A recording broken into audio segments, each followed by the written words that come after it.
মাশাআল্লাহ, আমার পক্ষ থেকে সবাইকে ঈদ মোবারক। গ্রামের ঈদগাহে মাঠে ঈদের নামাজে কত আনন্দ, গ্রাম ছাড়া সেই সিলেটটাই জানে। আজকের ভিডিওটা তাদের জন্য, ইনশাল্লাহ ভালো লাগবে, ভিডিওটা দেখতে থাকেন। এটা হচ্ছে ফজর অবধি আমি ঘুম থেকে উঠে ফজর নামাজ পড়লাম, পরে ফ্রেশ হলাম, নামাজে যাব এখন। সালাম রহমতুল্লাহ। তো ঈদগাহে নামাজের জন্য প্রস্তুত হলাম আর কি। তো অবশ্যই সুন্নত মিষ্টি জাতীয় খাবার খেয়ে তো ওই তো আমি বসছি আর কি। বিসমিল্লাহির রহমানির রহিম, আল্লাহ রিজকে বারাকাত দে মালিক। তো এই তো আমার মিষ্টি খাওয়া শেষ, তো পানি খাইতেছে আর কি। পানি খাওয়ার পরে আমার অবশ্যই যাই নামাজ লাগবে, আমার নামাজ ঘরে। মাশাআল্লাহ মাশাআল্লাহ, এটা হচ্ছে আমার নামাজ ঘর, শান্তির জায়গা, সবচাইতে আমার প্রিয় জায়গা। আমার রুমের ভিতরে সবচেয়ে প্রিয় জায়গাটা আমার নামাজ ঘর। তো এখানে যাই নামাজটা ছিল, আমি তো যাই নামাজটা নিয়ে নিলাম। নেওয়ার পরে আমার বাইরে আমার জন্য দেরি করতেছে আমার ছোট ভাই, আমার ছোট ভাইয়ের ছেলে, অর্থাৎ আমার ভ্যাস্তা এবং আমার বাবা। মাশাআল্লাহ মাশাআল্লাহ, সবাই একটু মাশাআল্লাহ বলেন।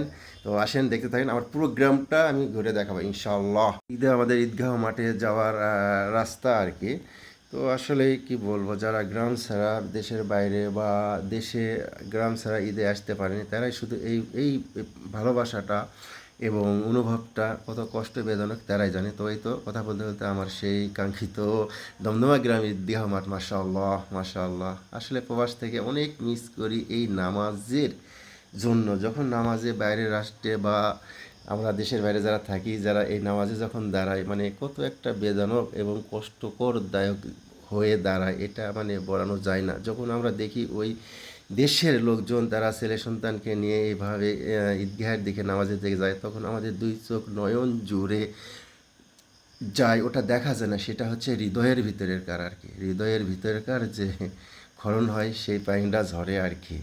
তো আসলে এই তো কথা বলতে বলতে আমাদের ইমাম সাহেব খুতবা দিতেছে।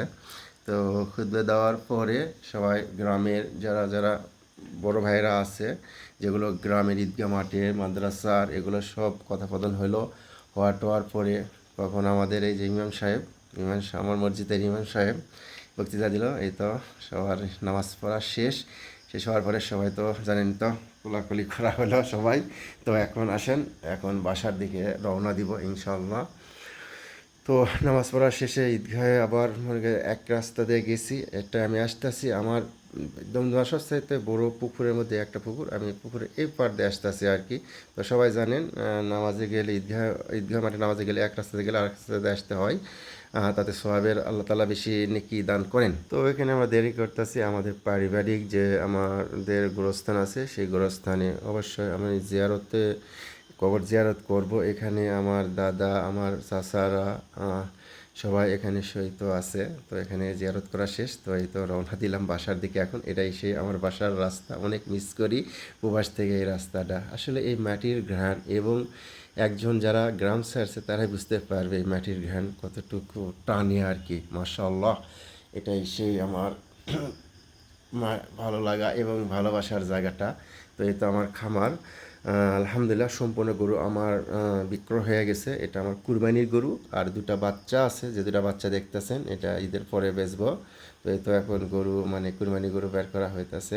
তো আসলে যতটুকু আমি পারছি বিরত হয়েছি, কেউ কোনো রকম মন্তব্য করবেন না। আসলে কি বলবো, অনেক দিন পর দেশে আর শীত করার জন্য এই আনন্দটা আপনাদের মাঝে শেয়ার করলাম। তো আসলে খুবই ব্যস্ত, মানে ওইরকম ফেসবুকে সময় দেওয়ার মতো আমার পরিস্থিতি নাই। তো এই তো শেষ আদর করে দিলাম আর কি আমার কুরবানি, প্রিয় কুরবানিটা। এই তো মানে কি বলবো, এটা হচ্ছে একটা আত্মত্যাগ আর কি। তো সবাই ভালো থাকবেন, আসসালামু আলাইকুম, আল্লাহ হাফেজ।